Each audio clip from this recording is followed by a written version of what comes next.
This is actually a part 2, so be sure to check out part 1 if you haven't already. Hello everyone, my name is RedFireRex, and welcome back to the story of war, the story of betrayal, and the story of redemption. Welcome back to part 2 of the most infamous story in Minecraft history. The story of the Huitka coup, and the story of Huitka Imperium.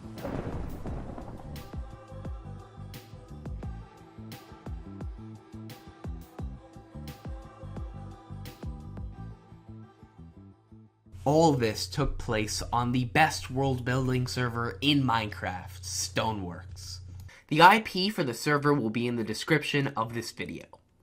Also, please consider subscribing if you haven't already. These videos take forever to make and I would really appreciate it. Where was I in the story? Oh, right, yes, escaping the capital. After my Apollo radio interview was done, I was quickly reminded of the incoming raid on the capital city of Tlahatl, and I realized I had to get out of the city as soon as possible, or else I wouldn't make it out alive. For all I knew, the hunters could already be there waiting for me.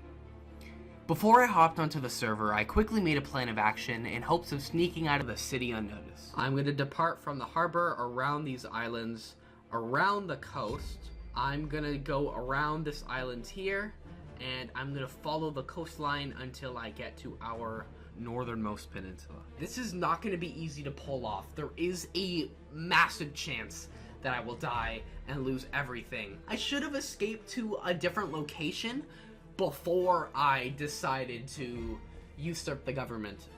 As you can see, the stakes were really high. I just had to hope that I wouldn't be recognized. And to my surprise... And now we're gonna do fancy dream escape with dream music. Okay, I gotta escape the capital. Oh no, I need a boat. I don't have a boat. I know I have a llama and a boat somewhere around here. Aha, boat llama. And I'm gonna leave. I am leaving. Yeah, that's how I escaped the capital. The mercenaries weren't even there yet, so I just walked into the city like it was nothing, with my dog Walter Lingesford and my llama Pickles, who are both important to the story later. Anyway, on my way to the northern peninsula, I received a very subtle message from the gods. I just got struck by lightning. That is not a very good sign. I don't know what that's trying to tell me. Tlahatepa, one of the 4 main gods of the Federation and Tlahatl's patron god, was angry at me. And now that I knew I didn't have the support of the gods on my side, I was a little bit more worried than before. After a few-minute boat ride, I landed on the northern peninsula and declared the land as the new imperial capital city of Chicheltik. Not too long after I established this new city, I received word that the old capital city of Tlahatl was retaken by both Federation and VAWR forces. The town of Vaunt, which I had seized on my way over to Chicheltik, was recaptured shortly after. The land of the Huitka people were officially split in half between the VAWR occupied city of Tlahatl and the new imperial capital city of Chicheltik. However, after walking around the northern peninsula, I soon figured out that I wasn't alone on the land. I came across a village of people I had never seen before, as this was literally on no maps when we had bought the peninsula a day prior. It turns out this peninsula was home of the Sneedy people of the Debaby Caliphate, led by Debaby, a reincarnated warlord from thousands of years ago. The Sneedy were a group of nomads who originally traveled from the faraway continent of Neden and ended up settling on this peninsula permanently. The Sneedy originally worshipped the eastern sun god Solaris, but found protection under the warlord Debaby here in the northern peninsula, and they now worshipped him as a god. I soon went into some negotiations with Debaby, and after some persuading, the Debaby Caliphate agreed to join the Huitka Imperium and support me in my battle against Infinite. After I successfully convinced the Sneeds to join me, I started building a fortress which I called Fort Tahat on a nearby mountain. This would act as my personal castle and as the hub of the Huitka Imperium. It was while I was putting my finishing touches on Fort Tahat that I had an evil idea come to my mind. It was a plan to truly take revenge on the VAWR and Federation supporters for kicking me out of Tlahatl. It was a plan that would shock the Federation to its core and would truly cause panic, and a plan that would make Infinite lose all hope of winning our battle. I had to get rid of something that the Federation held close to its heart. And the thing that best fit that description was the floating sheep of Tlahatl. Here's a little backstory on the floating sheep. On November 20th, a few weeks before Rex Ferdinand, which is my in-game name according to lore, completely forgot to mention that, joined Huitka, the floating sheep of Tlahatl was born.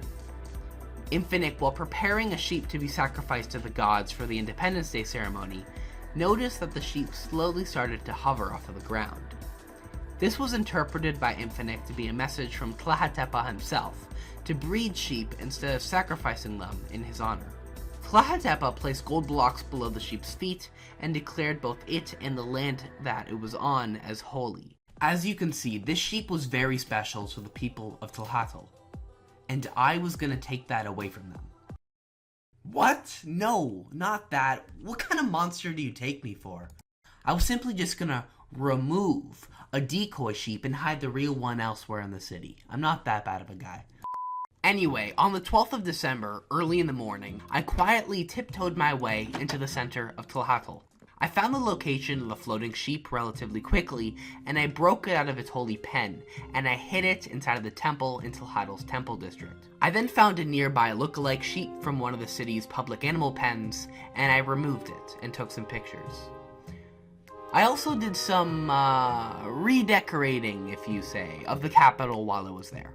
Eventually, the pictures I took started to surface among the Federation members, and word got around that the floating sheep was no more, and Infinite and the VAWR publicly denounced me. My trick had worked. I had everyone exactly where I wanted them, panicked and vulnerable, despite the sheep still being alive. After capturing some Federation forts on the island of Okotlan, I headed back to Chicheltik. The only thing I could do now was wait and prepare for our battle, especially since Infinite announced he was delaying it by a few hours. On my way back to Chicheltik, the gods expressed their anger of my actions once more. They sent a massive wave hurling my way, which caused my boat to topple, and for my llama, Pickles, the Prime Minister of the Imperium, to sink to the ocean floor. I stood strong and carried on though, and I knew that me winning the duel would make it all better. I assigned my dog Walter Lingesford with the Prime Minister role, and I continued preparing for a battle.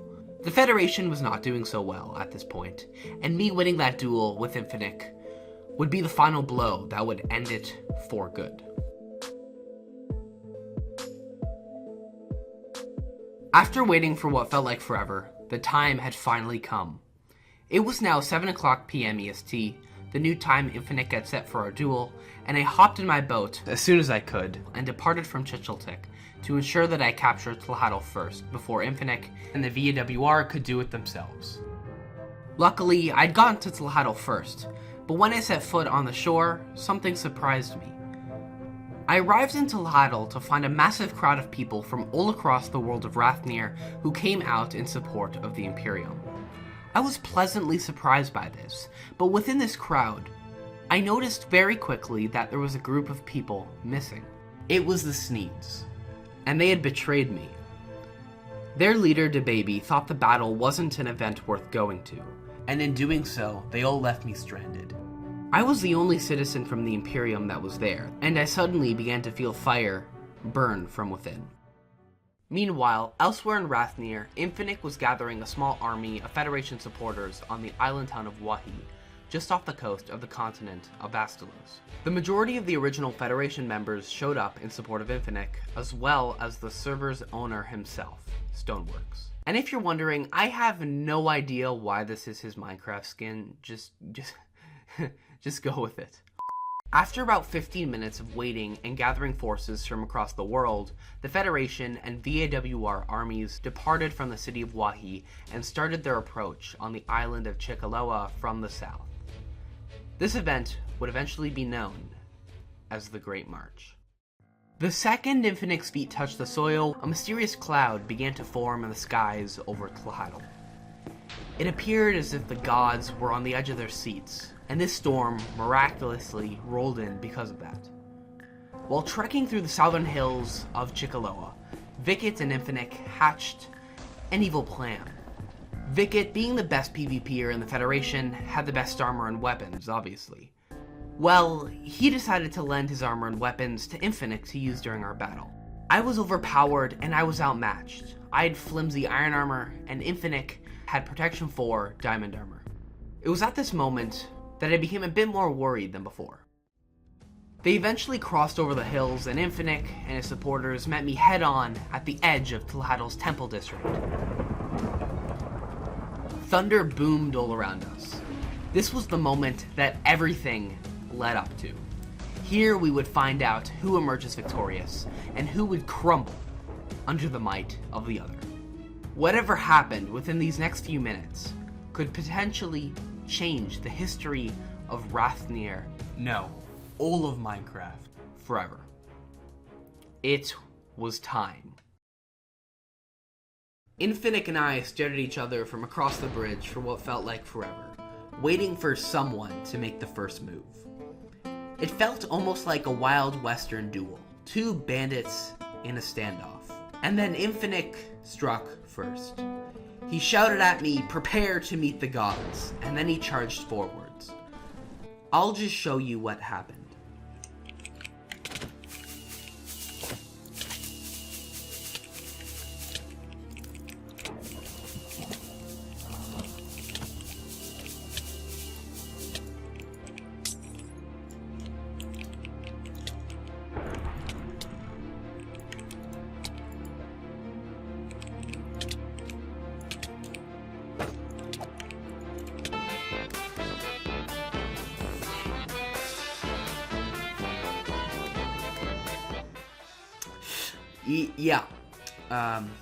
I lost. Within just 27 seconds, I saw the entire Imperium come crashing down before me. It lasted 27 hours, and it was dismantled in just 27 seconds. That's all it took. All empires must come to an end. And I, Rex Ferdinand, had to learn that the hard way. Infinite left me barely alive. Him and his supporters took me to the top of the mighty temple of Tlahatal. I was placed at the top, and I was smit by the gods once more. As I just barely clinged on to life, I was pushed down the steps of the temple, and within the blink of an eye, both myself and the Imperium were gone. But our story doesn't end here. Right after our battle, Infinite re-established the Federation as the one true Huitka state. Tlahatepa and the other gods were pleased by this, and the mysterious storm that rolled over the island slowly started to fade away. Not too long after, the gods trapped Rex Ferdinand's soul inside the body of a reincarnated prince from thousands of years ago, known as Teontio Dugwald, who also betrayed the gods in the past. Teontio and Ferdinand now share the same body. They must overcome their differences, and they must work together in peace until the gods are ready to fully forgive them for their past sins. Meanwhile, the Debaby Caliphate seceded from the now fallen Huitka Imperium to become their own independent state. However, after some quick negotiations between Infinite and Debaby, they agreed to rejoin the Huitka Federation as the state of Sneedistan. The minute the Sneedy people accepted Infinite's offer, the age of the Imperium drew to a close. But since then, much has happened. The Huitka held elections where we elected a Sneed into office, we had a massive scandal, voted to leave the VAWR, fought in a world war where the Imperium briefly returned, held another election where Teontio was put into office. Kinda weird that everyone voted me into office after knowing I had the guy who tried to overthrow the monarch in my head, but whatever. Anyway.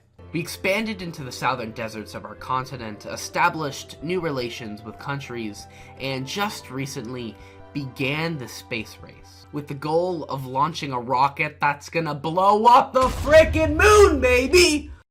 But that's a story for another time, maybe. Anyway, the Imperium has fallen.